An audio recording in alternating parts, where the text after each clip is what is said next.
Tem essa história aqui. Bolsonaro pediu e aprovou alterações em minuta que previa o golpe, aponta a Polícia Federal.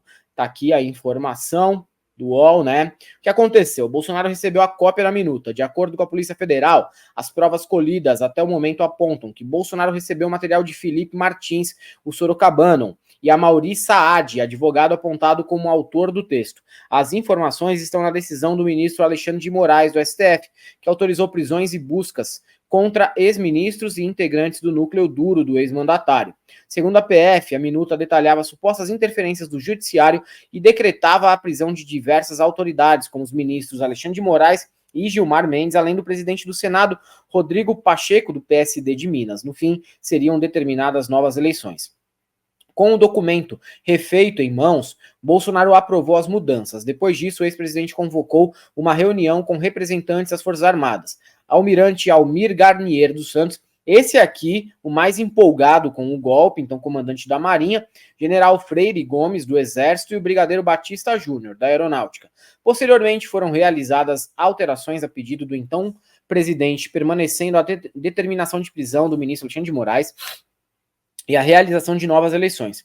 Nesse sentido, era relevante para os investigados monitorarem o ministro Alexandre de Moraes para executarem a pretendida ordem de prisão em caso de consumação do golpe de Estado. Os encontros teriam ocorrido em novembro de 2022, após as eleições daquele ano na sede de campanha do PL. De acordo com a PF, Martins teria feito alterações pedidas por Bolsonaro e retornou com o documento dias depois ao Palácio do Alvorada. Após a apresentação da nova minuta modificada, Jair Bolsonaro teria concordado com os termos ajustados e convocado uma reunião com os comandantes das forças militares para apresentar a minuta e pressioná-los a aderirem ao golpe de Estado. A PF identificou ainda que uma equipe ligada ao ex-presidente monitorou o Xandão. Os investigadores compararam os voos realizados pelo ministro entre 14 e 31 de dezembro de 2022 com os dados feitos pelo grupo de Bolsonaro. A análise dos dados confirmou que o ministro Alexandre de Moraes foi monitorado pelos investigados, demonstrando que os atos relacionados à tentativa de golpe de Estado e abolição do Estado Democrático de Direito estavam em execução. O que disseram Bolsonaro e aliados? Saí do governo há mais de um ano e sigo sofrendo uma perseguição implacável, declarou o ex-presidente. A fala foi em uma ligação de WhatsApp por vídeo à coluna de Mônica Bergamo, na Folha. Me esqueçam, já tem outro governo governando o país. Mandou o Bolsonaro aqui, né? Levaram meu telefone. Ex-comandante da Marinha no governo Bolsonaro e um dos alvos da operação, Almir Garnier, se manifestou em nota dizendo que teve o seu aparelho apreendido e pedindo por orações. Ele ainda atribuiu à operação a situação política do país. A operação atingiu o núcleo duro do Bolsonaro. A operação se chama Tempus Veritatis, que mira suposta organização criminosa que tentou dar um golpe de Estado para manter Bolsonaro na presidência. Bolsonaro é um dos alvos da operação. Os agentes foram à casa do ex-presidente em Angra para recolher o passaporte. Como o documento não estava no local, foi dado o prazo de 24 horas para a entrega.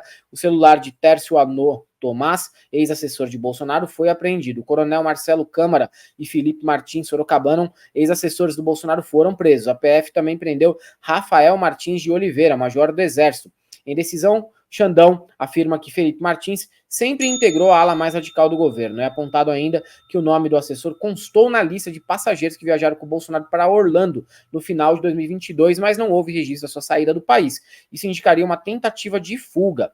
O investigado Felipe Garcia Martins Pereira, segundo a investigação da Polícia Federal, foi uma das pessoas que apresentou ao então presidente Jair Messias Bolsonaro a minuta do decreto de golpe de Estado, que viria a ser objeto de uma série de reuniões realizadas no Palácio do Planalto para debater e ajustar o texto, bem como uma apresentação aos comandantes das forças militares. Ex-ministros de Bolsonaro são alvo de busca e apreensão.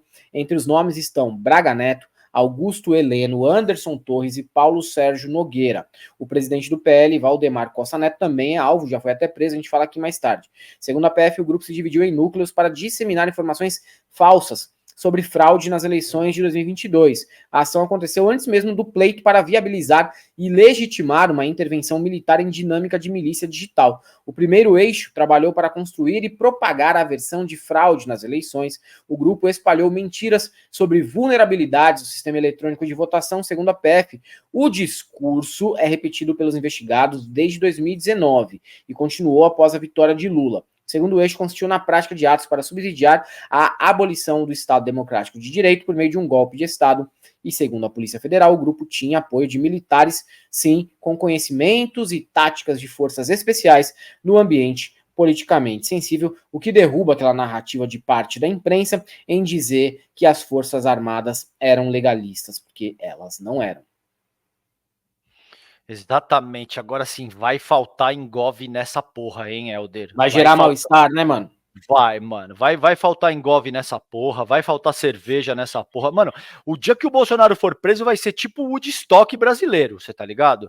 Vai ter a galera jogada no meio da rua, pelado, os caras rolando, se drogando no meio da rua, chamando 200 baseado.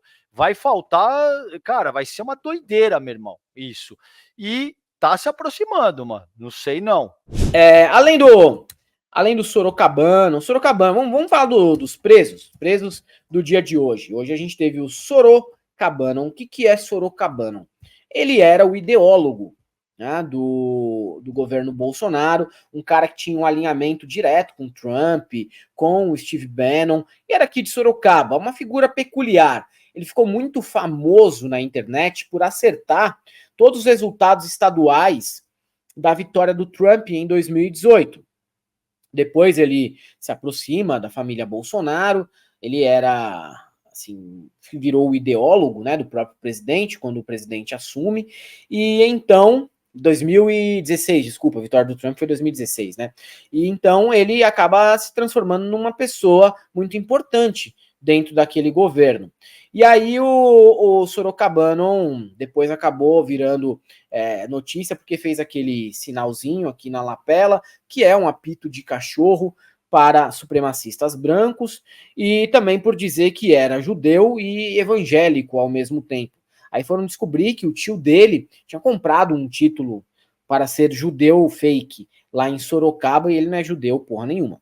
Também conhecido, de acordo com o Nando Moura, como Bundita, o Felipe G. Martins, o sorocabano, porque ele é dono de uma circunferência na Degal que pode disputar o posto de nova loira do Tchan tranquilamente com a Carla Pérez.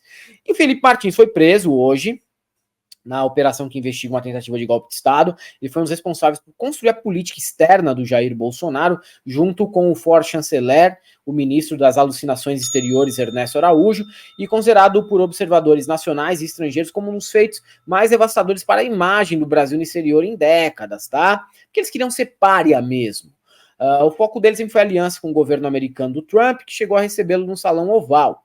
Ele é ainda acreditado por ter sido um dos principais inspiradores do discurso do Bolsonaro na Assembleia Geral da ONU em 2019. A fala deixou parceiros tradicionais do Brasil revoltados e em choque com a violência apresentada. A agressividade adotada em relação aos governos de Cuba e Venezuela também teria nascido de suas propostas. Discípulo de Olavo, Martins se aproximou da família Bolsonaro antes das eleições de 2018 com um discurso ideológico e inflexível. Com pouco mais de 30 anos, sem qualquer experiência em órgãos oficiais, ele foi alçado a assessor especial do Planalto para assuntos internacionais. O gesto deixou dezenas de experientes diplomatas preocupados.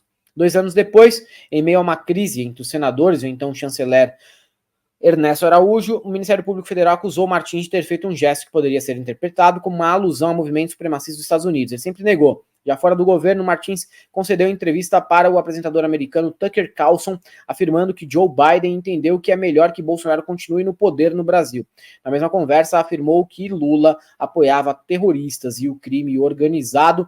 Em 2021, se envolveu em outra polêmica. De acordo com o informe da Polícia Federal de 7 de setembro daquele ano, Martins acompanhou Jason Miller, CEO da rede social Getter e ex-assessor de Trump, e o empresário Gerald Brandt, quando ambos foram levados pela PF para depor cumpre informar que durante o procedimento entrou na sala um senhor que se identificou como Felipe Martins. Ao ser questionado pela autoridade policial se este era advogado de Jason ou Gerald, Milena informou que se tratava do seu amigo e que ele estava no local apenas para resolver questões dos honorários. Foi solicitada a identificação de Felipe para que fosse registrada a presença. Felipe apresentou a identificação. Após alguns instantes, compareceu ao local Adam Vogelsang, secretário da Embaixada dos Estados Unidos do Brasil. Próximo do término das diligências, a advogada Milena solicitou que não fosse certificada a presença do Felipe G. Martins, tendo em vista que este era apenas seu namorado e que estava ali no local apenas esperando para que almoçassem juntos. Nos corredores do Itamaraty, o assessor ganhou diversos apelidos, um dos mais citados era Sorocabano, em referência às suas ligações com Steve Bannon e ao fato de ser originário de Sorocaba. Bannon foi um dos mentores da comunicação de Trump e, após o 8 de janeiro no Brasil, comemorou a iniciativa dos apoiadores de Bolsonaro. Outro nome usado para designar Martins dentro do Itamaraty era Robespirralho, numa alusão a um dos líderes da Revolução Francesa, Robespierre. Ele acabaria guilhotinado. Pelo jeito, o Felipe G. Martins está muito próximo de ser o Robespirralho da vez, César Calejon. O Jean Martins, cara, ele era o cara responsável por toda a estratégia de comunicação no nível internacional, junto com o Ernesto Araújo ali. Cara, eu te diria o seguinte, Maldonado, nenhuma outra política externa foi tão nociva para o Brasil quanto o que esses caras fizeram. Nem no começo da ditadura militar, a gente tem uma tradição diplomática, tá? Que vem aí, a essa altura, já secular. Mas desde a década de 60, talvez até um pouco antes disso, a gente tem a política externa independente, com o Santiago Dantas, que era uma figura muito respeitada e tal. E que tinha, para vocês entenderem, a política externa independente era parecido, por exemplo, com o que foi a política externa do Celso Amorim. Essa que ele dizia que era ativa e altiva. Tinha um pragmatismo, procurava manter o que em relações internacionais a gente chama de equidistância pragmática dos Estados Unidos. Assim, você se mantém distante na medida em que eles se mantêm distante, você se aproxima na medida em que eles sinalizam a aproximação, mas você, em hipótese alguma, se submete ou se alinha de forma automática aos Estados Unidos e você não deixa de negociar com o Sul global. Em hipótese alguma. Você vai negociar, você vai conversar com a China, com o Irã, com a Rússia, com a Arábia Saudita, com os Estados Unidos, com a Europa Ocidental.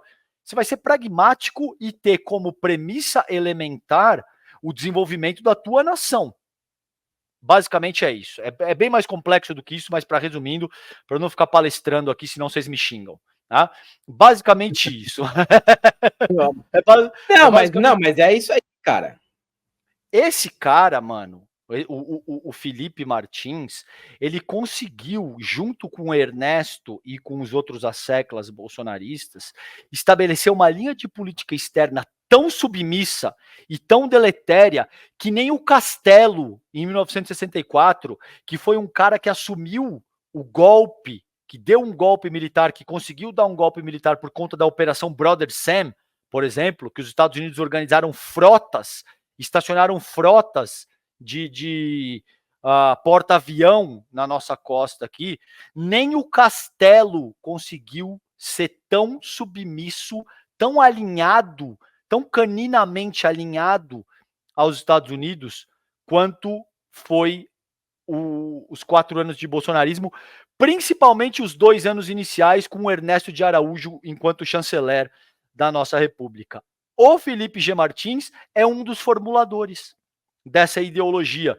Então não poderia ser pior. O estrago que esse cara fez é uma figura inepta, é uma figura delirante, é um chapéu de alumínio from hell, não é pouca coisa não, entendeu? Chapéuzinho de alumínio from hell, que acredita nesse tipo de coisa, que o globalismo está destruindo o mundo, que a China quer implementar chips em todo mundo através da Coronavac, esse tipo de coisa, meu mano. E era o cara que tinha os ouvidos do presidente da República para a formulação da nossa política externa ao longo dos últimos anos, entendeu? Entre outras coisas, como você muito bem colocou, ele fez gesto supremacista branco. que acredito que agora, na cadeia, não vai cair muito bem com os colegas de cela dele, né, Felipe? Acho melhor você inventar uma outra boa desculpa, porque essa de que você estava ajeitando ali a tua lapela não vai colar, mano. E o pé do seu frango vai azedar com força agora.